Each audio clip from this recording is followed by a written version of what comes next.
Oh, is it going? It's going. Okay, cool. So the question becomes, what happens if our acceleration is not constant? All right, and so here's the deal. Before we get into the actual acceleration piece, let's talk for a minute about position time graphs, right? So last year, one of the things we talked about was position time graphs, okay? And in this example, we know the velocity is constant. How can you know that the velocity is constant just by looking at the graph? Linear. Okay, straight line. Yeah, sorry. Let me grab my my little things here so I'm not just shouting stuff out. Okay. Okay. In this problem, we could easily find either the average velocity or the instantaneous velocity at any point by either using old equations or simply finding the slope, right? Okay, so that would look like this. If we used kinematics equations, option 1, we would just say, oh, well, average velocity is displacement over time.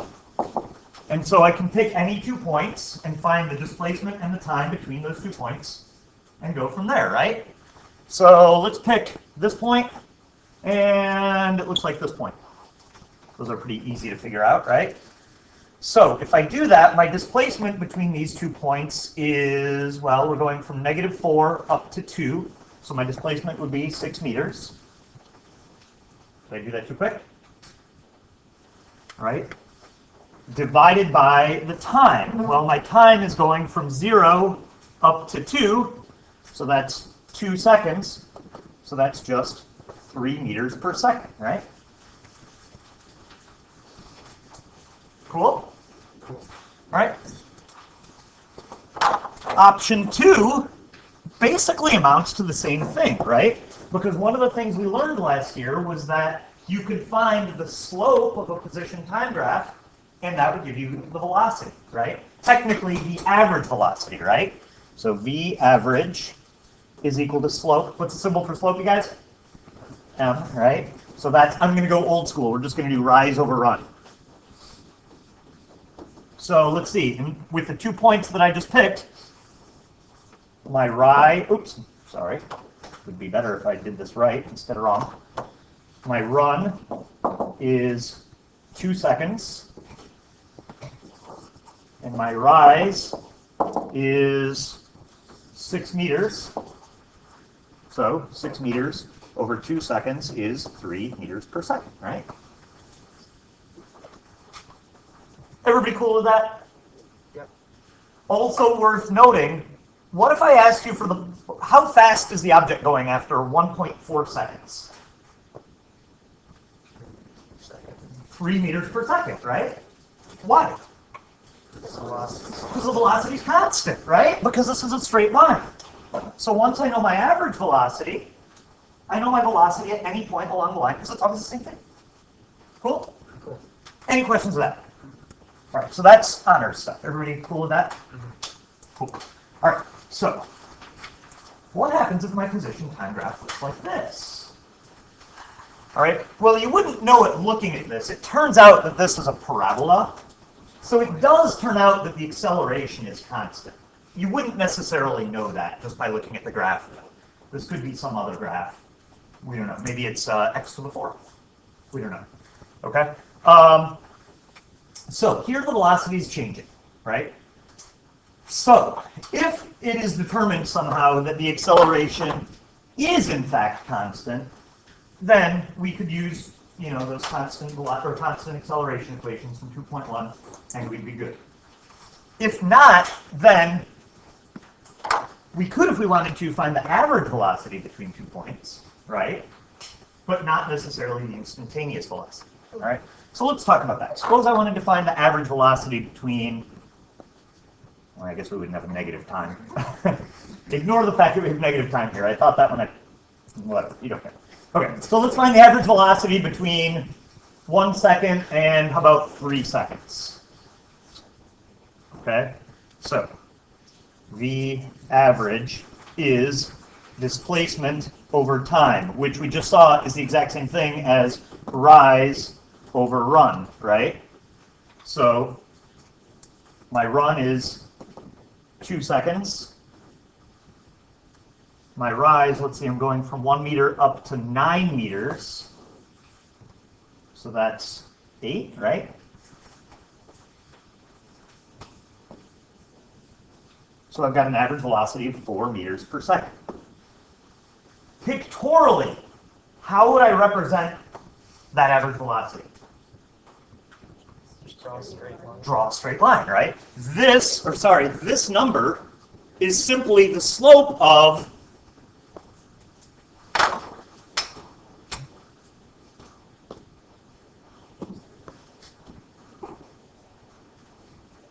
that straight line. Follow? All right. So that value right there, that 4 meters a second there, is exactly that. It's an average. Okay? The object was not traveling at 4 meters a second that entire time. That's just the average velocity during that interval. Okay? So if I wanted to find the instantaneous velocity at either 1 second or 2 seconds or 3 seconds or whatever, I would have to either know that the acceleration is constant and then do some further calculations, which we'll get to, or use some calculus. Cool? Questions on what we've talked about so far? We good? We're good. Okay. Orlando, I know you were a little sketchy out there. You okay? Yep. Everybody's good? Okay. Okay. So this basically is just what we talked about. So recall, average velocity is displacement over time. If the acceleration is constant, we can use one of our old equations, blah, blah, blah, blah, blah, blah. But what if the acceleration isn't constant? All right. So here, somebody the other day said, oh, well, a derivative is the same thing as the limit. Not exactly. The derivative is one. I wasn't trying to rat somebody out. I just like, you know, it's an example of a limit. Okay. So there are lots of different types of limits you can take, and the derivative is one of them. Okay. So here is, if the acceleration is not constant, here's how we're going to find our velocity. All right. We're going to take the limit as our change in time gets smaller and smaller and smaller of the ratio displacement over time. Okay? That is written as dx dt. Read as, so if you wanted to read this, this is the derivative of x, and then how do you do the bottom part? Very good. With respect to t. Okay? So the top part of the little fraction indicates what you're taking the derivative of. That's going to be your y-axis, your rise axis. Okay? And the bottom of the fraction tells you what you're taking the derivative with respect to. It's your x-axis, your run axis. Okay? So this basically just becomes rise over run, but at one instant. Okay? So let me go back, let me go back to the previous example and show you kind of in simple terms what this means. Okay? And again, in calc, a lot of you have learned this, so I won't spend a ton of time on it. So can I erase everything I did here? Is that going to mess people up? So,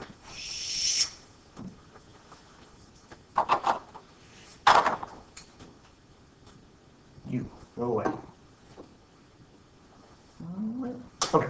So let's suppose, hypothetically, that I wanted to find the velocity at 1 second. Okay? Here it is.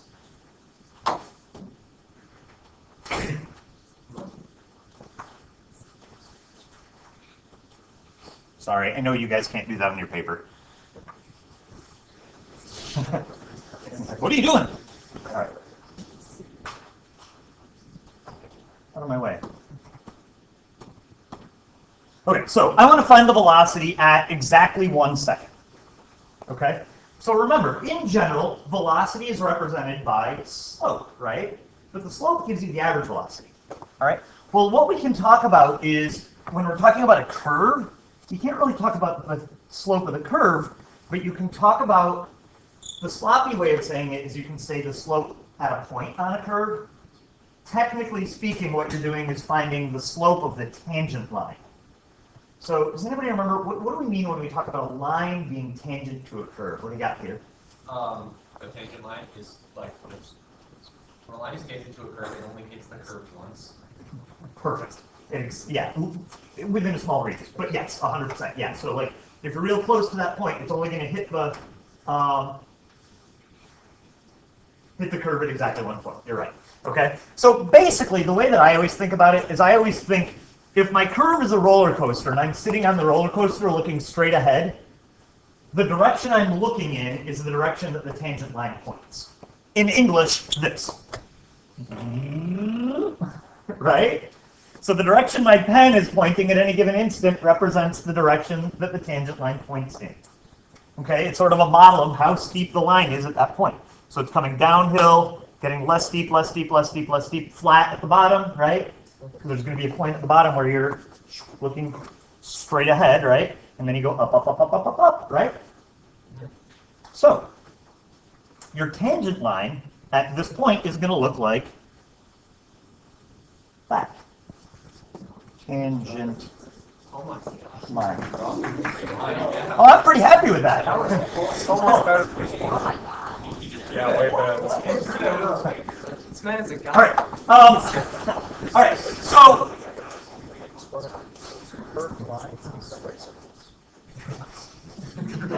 That's funny. Okay.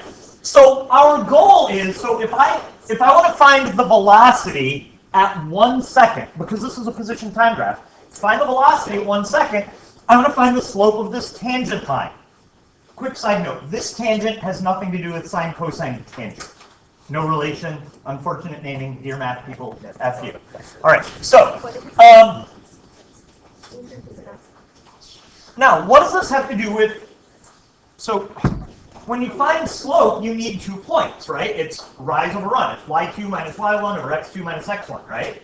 Yes. So technically speaking, to find the slope, I need to pick 2 points on this tangent line, right? But just looking at the curve, I don't know where that tangent line is. And in fact, despite the fact that you guys praised how well I did drawing this line, that might not be exactly right. Do you know what I mean?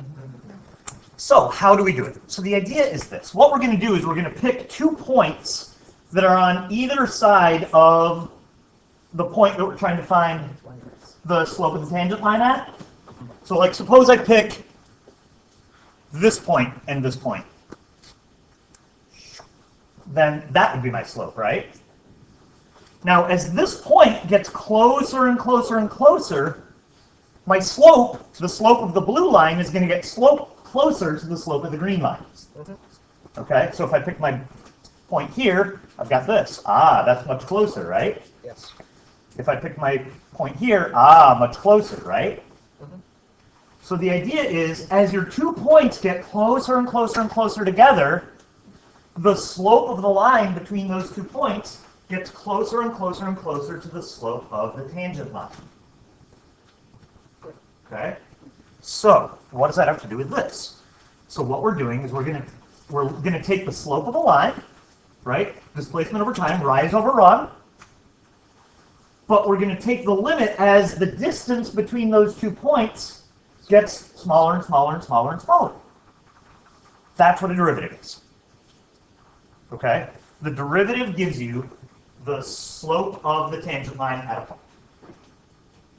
Good? All right. So, in math class, when you're given functions, they're always functions of x, right? It's like always f of x, f of x, f of x, right? In this class, 99% of the time, there's one exception. Everything except for work, our function will be a function of time. Okay? So instead of having f of x, we're going to have some function of time. Right? So the functions we're going to be looking at are going to be position as a function of time. So instead of f of x, we're going to have x of t. And we're going to have velocity as a function of time. And acceleration as a function of time.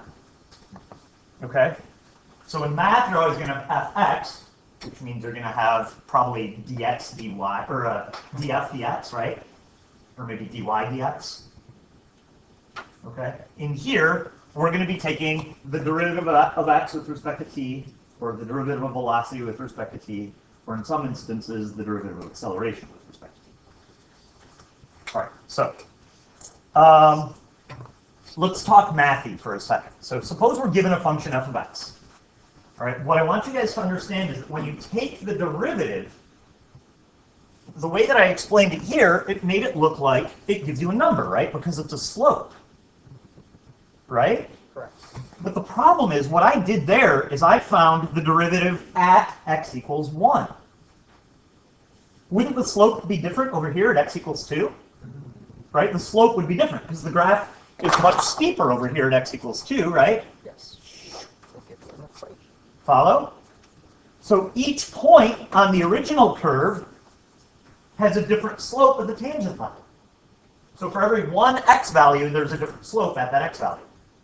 For every one input, x value, there's a different slope, output value. Right? So the derivative of a function gives you a new function with the same horizontal axis labeled. Okay, like, you know, if this is time, then in the derivative, it'll still be time. But now the y value is the slope. Okay? So the derivative of, I don't know, I have a here. The derivative of f of x is a new function which gives the slope of the line tangent to the original function as a function of x, or whatever's on your x-axis. All right, in math class, you probably often denote it as f prime of x, right? Yep. We will not use that prime notation. Right. Sorry. Okay. I tried to do it a little bit last year and it just got confusing. All right. So what we will use is this. What this really means is the derivative of f with respect to x.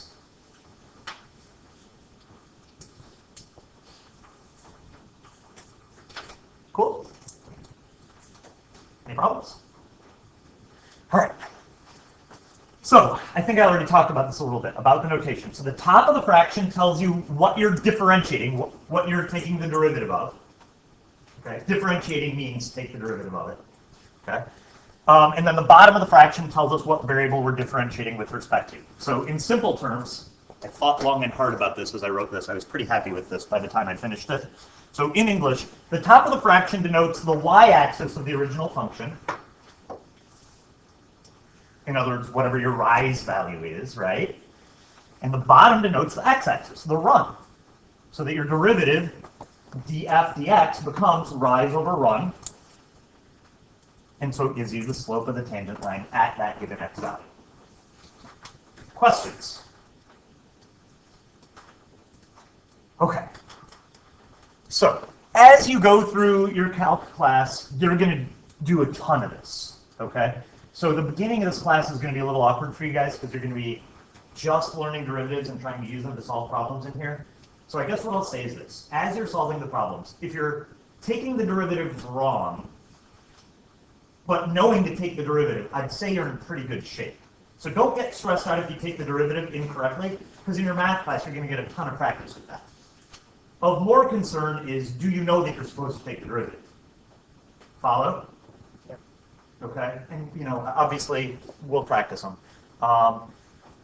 Like I said to you guys the other day, we're not going to get to a practice test until after we get through forces, and by that time, you'll probably have done enough derivatives in your math class that you'll feel a little more comfortable with it. And then we'll see, like, do you get this or not? Okay? So, that's going to be tough for you guys, because I know you guys are always like, I got to get right into it. And I get it. Do the best you can, and don't stress over it, okay? All right. So, the question is, how do you find the derivative? I am about to teach you some super secret ninja shortcuts for taking derivatives that you may or may not have yet learned in your math class, depending on which calc you're in. Okay? So the technical way to take the derivative is to take a limit. But it turns out that there are some shortcuts you can take. Okay? I'm going to teach you those shortcuts right now. And there's a couple down here at the bottom about multiplying and the chain rule. I don't think I put the quotient rule on there. Honestly, on the AP test, all the derivatives you have to take they're pretty simple derivatives. It's like polynomials and occasionally a sine or a cosine. It's all pretty easy stuff, okay? So, it's not like you're going to be taking, you know, chain rules of multiplications of quotients and stuff. Like, they're pretty straightforward, okay? All right, so how do we find the derivative? So, we're basically going to be looking at some different types of functions. We're going to look at a constant function, a monomial. So remember, you guys, a monomial, like in math class, you would write a monomial as it would be some number, c, times x to some power, right? That's a monomial. And then it becomes a polynomial if there are more of these. If it's like plus d times x to the p minus 1 plus whatever, right? You guys good with that? All right, so remembering that the derivative basically represents slope, suppose I give you this. Suppose I give you a function f of t equals k, where k is just some constant number. Okay? Well, what would that graph look like? Let's see, here's f, here's t, here's k. So there's my graph. What's the slope of that? 0. So what's the derivative? 0. 0. Okay? So the derivative of any constant number is always 0. Follow? All right? Now, this one, you'll learn more about this one in your math class. I'm just going to kind of tell you, here's how you do it. And in math class, you'll get more about the how and why.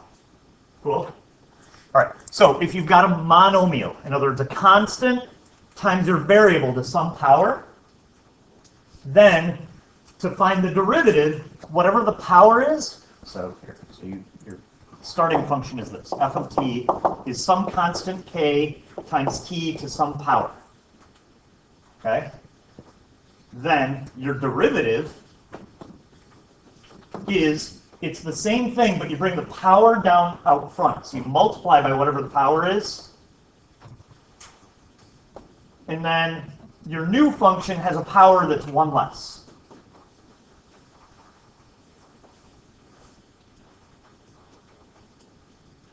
Cool? Yep. So, let me squeeze in an example here. So suppose we had, I don't know, say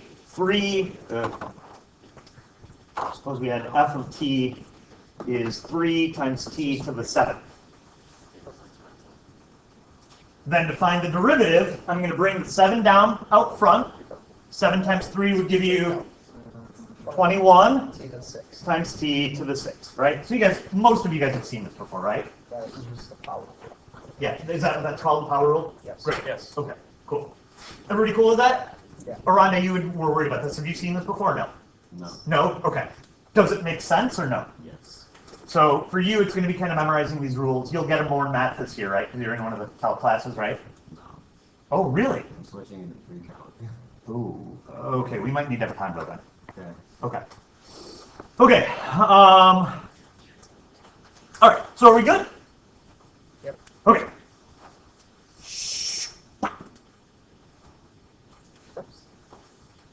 All right. Number 3, trig. So when you take the derivative of sine, it just gives you cosine.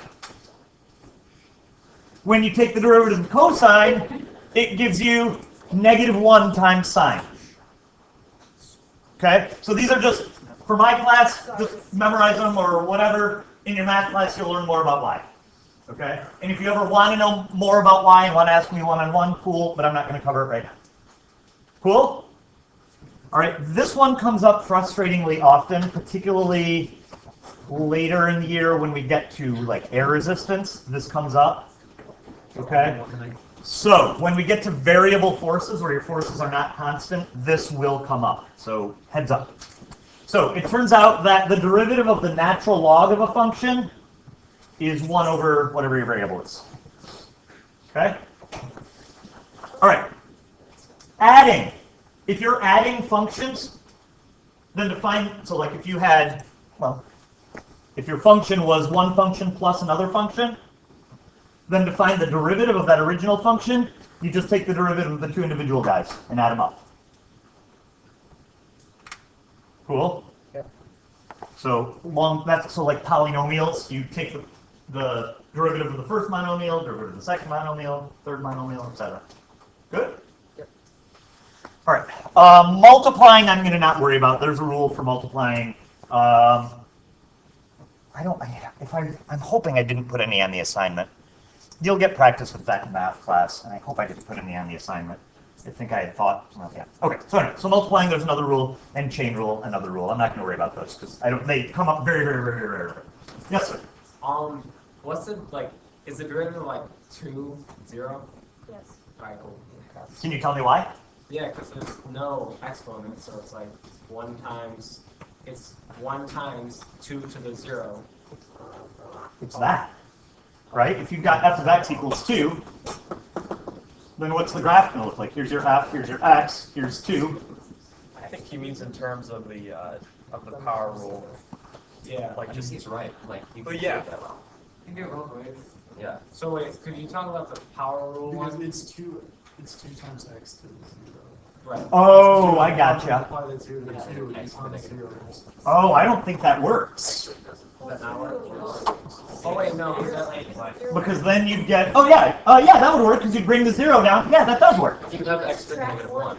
So if it's 2 over It x. doesn't matter because it's going to be 0 times x to the negative 1. Okay. So that does still work. Cool. Yeah.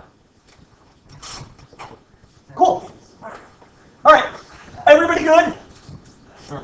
All right, so you're going to get more practice with this in your math class. I think most of you have had this, and there's a couple people who maybe this is a little new to. You'll get it, all right? And I'm just going to say kind of don't stress about it. The big thing is knowing when to take a derivative, and then on Wednesday we'll talk about when to take an integral, which is sort of undoing a derivative. Okay. All right, so here's the same graph that we looked at before, okay? But this time I gave you the equation for the function, Oh, thank you. okay? Which, because it's a straight line, you guys could have done that certainly, right? Okay? Yeah. Is it not -4 for the... Oh my god, it is totally -4. Good call, thank you, my bad. How do you know that so quick? That's the line. Y-intercept is -4, not +4. Cool, thank you, Justin. All right, so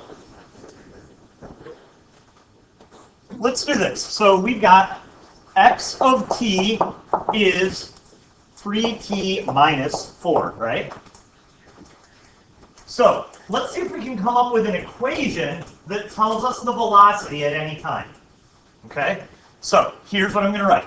It turns out that the velocity at time t is just, we want the slope at a given point, right? So that means taking the derivative of x with respect to t, right? Rise over run at a point. Good? All right, so what we want to do is take the derivative of this. So I'm going to take the derivative of 3t, I'm going to take the derivative of -4, and then I'm going to add them.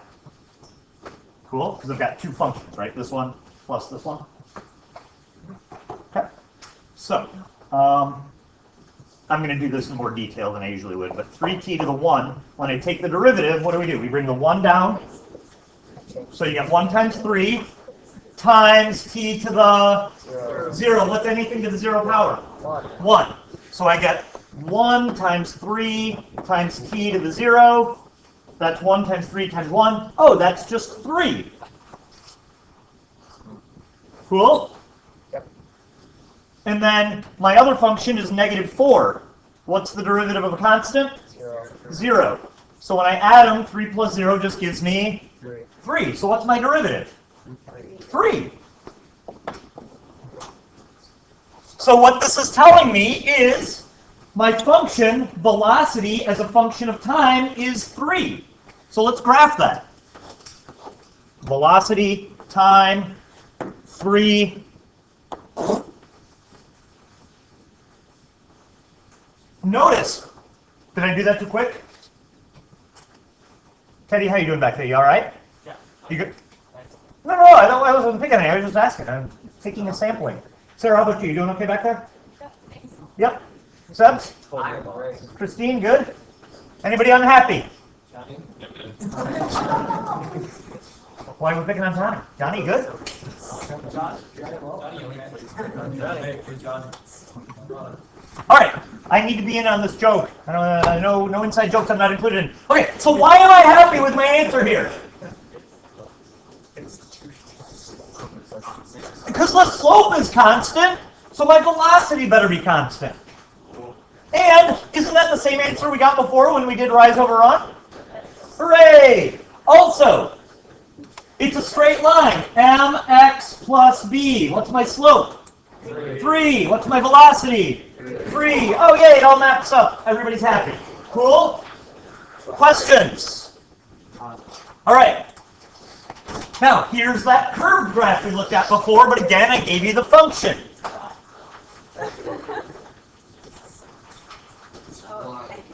All right?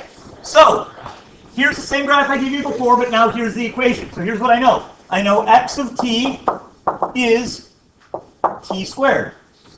So let's come up with an equation for the velocity at a given time. So, my velocity as a function of time, oh, that's the same as taking the derivative of x with respect to t. It's the same as finding the slope of my position graph at a point. So t squared becomes 2t to the first, so I'm just going to write 2t. Notice, now my velocity is not constant. The value of my velocity is going to depend on how much time has elapsed. Follow? Yep. So if your variable t is in your function, that's telling you it's not constant. Good? All right. So back here, did we find that? Oh, we never found the slope. All right. So quickly looking. Well, here I'm getting ahead of myself. All right. So what were we trying to do? We were trying to find at 1 second. We were trying to find the velocity, right? And we said it was the slope of this green tangent line that I drew, right? So let's figure it out.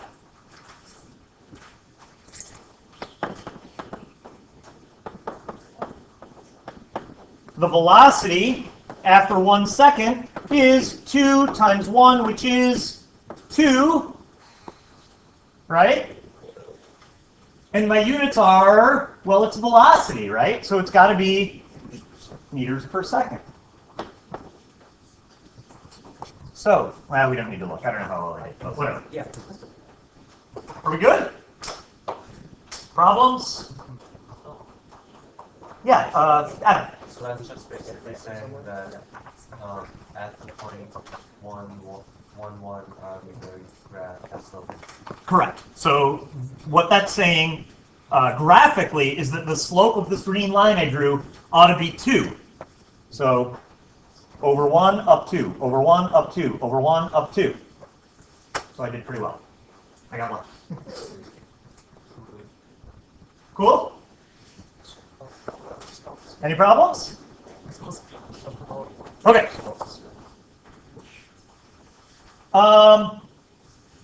So let's do this. Let's find the velocity after 2 seconds.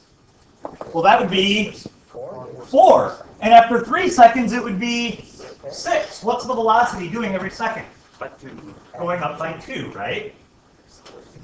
Okay. So in a minute, we're going to talk about what happens if you take the derivative of velocity. Well, if you've got a velocity time graph and you take the slope, you guys remember what that represents? Acceleration, right?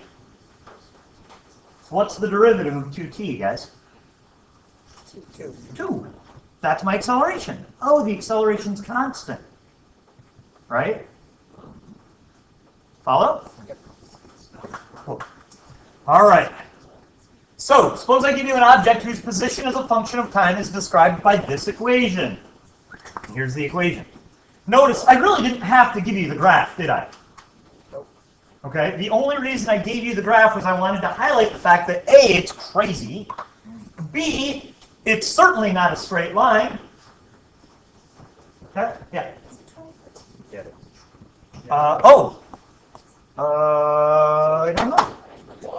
I think you're right. Yeah, it must be 2014. My Arrgh!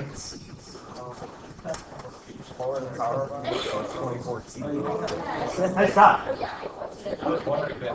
Gotcha. Okay. So, what this is doing is describing the motion of my object at a given time. All right. So, see if you can find the function of velocity. Find velocity as a function of time. I had a tough time spitting that out. I.e., see if you can take the derivative. What do we get out here? 45?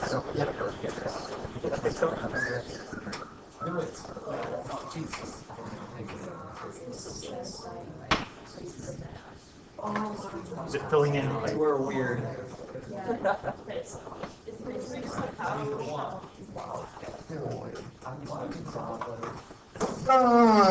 You see what she's saying, Kate, or no? So do the t cubed, then do negative 10 t squared.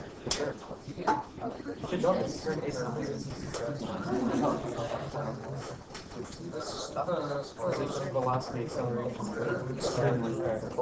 Right? Yeah. No, thank you for catching that.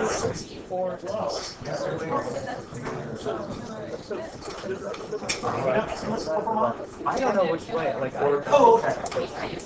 Yeah, that's real. Yeah, he that, like looked it up for us. Are you just messing with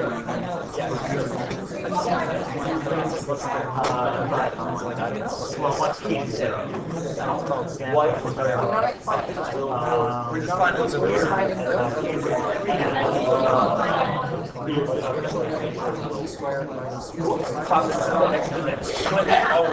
Alright, looks like people got it. Let's do it real quick. So, here we go.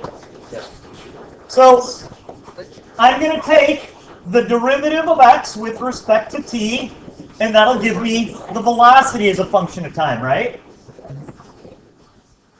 Okay, so Kate, I'm going to pick on you. Is that okay? So did you figure out, so how do I take this? Sorry. Oh, that's not. So derivative of t cubed would be, so you brought the 3 down and then decreased the exponent by 1. Right? I'm going to totally run out of room here. Let's see, who haven't I talked with yet today? I have not talked to Joe Ladensack today. Joe, what do you got for the negative 10t squared?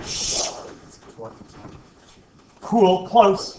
Minus, right? Because it's negative 10 times 2 is negative 20t. Good? All right, and then the 24t, I haven't talked to Cam yet today. Cam, what'd you get for the derivative of 24t? Cool. There we go. So now I can find the velocity of my object at any time. So if I want suppose I wanted the initial velocity. What would I do? Plug in 0, what am I going to get? 24. If I wanted the velocity after 10 seconds, which isn't even on the graph, plug in 10, right? And get 200 and whatever it is. Good?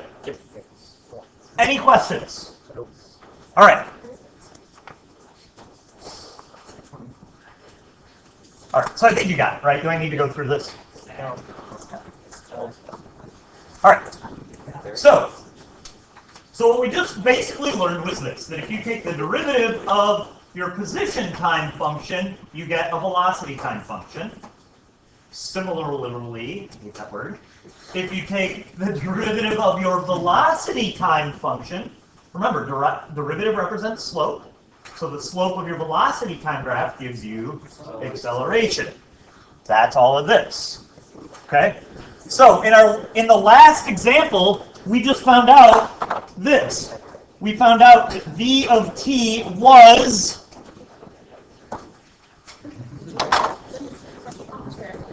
oh no, undo. So they said that the sequence was right. So that means that the serial existed before the snap, right?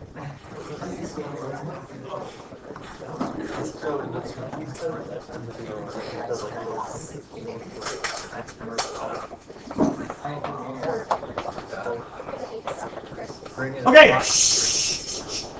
All right, listen to you guys, please. I know I've been talking a lot, but all right, so here we go. So in the last example, we figured out that this was our function for v of t, right? Yes.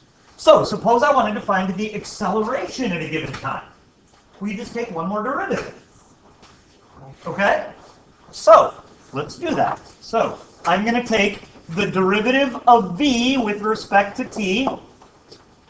In other words, I'm finding the slope of the velocity at a given time to find my acceleration as a function of t. So now you just repeat that same process we just did. You take another derivative.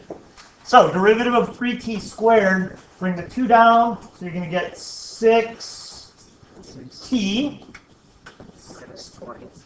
minus 20 plus 0. Is my acceleration constant? No. How do you know? Just by looking at it real quick. Well, okay, good. A, because the velocity time graph is in a straight line, so the slope is changing, which means the acceleration is changing. Just looking at this function, how do I know the acceleration is not constant? Variable. There's a variable in there. It depends on the value of t. Different values of t will give you different accelerations, so the acceleration is not constant. Good? Questions? All right, so if I wanted to find the acceleration after 2 seconds, I would just plug it in, right? So what did we have? We had a of t was, what was it, 6t minus 20? Yes. So a of 2 is 6 times 2 minus 20, gives you negative 8 meters per second squared. Cool? All right, and then it says, notice the acceleration is no longer constant because it's a function of time. All right, so let's make a general statement about what x of t has to look like to have a constant acceleration. Okay? So this is going to be, weirdly, despite that this is our first day of derivatives, this is going to be a gentle introduction to integrals. All right? I'm not going to use the word integral, except for just right there. So, check it out. Suppose I knew this. Suppose I knew that my acceleration of time was a constant. I don't know why I made a cursive K there. Thank you. So, what would the velocity function have to look like? In other words, what function can I take a derivative of and get a constant? Set the maximum power of 1. Gotta have a maximum power of 1, right? Like, right? Yes. Doesn't this have a derivative of that? Mhm. Follow? Yes. Right? Because every time you take a derivative, your exponent goes down by 1, right? Oh, well that means that my position has got to be, what function would I have to take a derivative of to get kt? Maximum power of 1. Well, my exponent needs to go up by 1. So this actually, and I'm totally jumping the shark here, but yeah, jump on the shark. Okay. That's when they have a baby on a sitcom. All right. Never mind. Does anyone know what I'm talking about? A couple of you know. Okay. So anyway, notice what's the maximum? Don't jump the shark a little bit because Nora had to track. Never mind. That was a reference. You need plus C. Good. Yeah. You're totally right. We're talking about math sharks. All right. So anyway, so when you're looking at your position time function, if your largest exponent is bigger than 2, it's a non-constant acceleration. Okay? Does that make sense? Yes. Because taking the first derivative drops you down to t to the first, taking another derivative drops you down to t to the 0. Cool? All right. We are out of time. There's a quick summary here. Oh, killed it! I did it! I actually finished without, that never happens.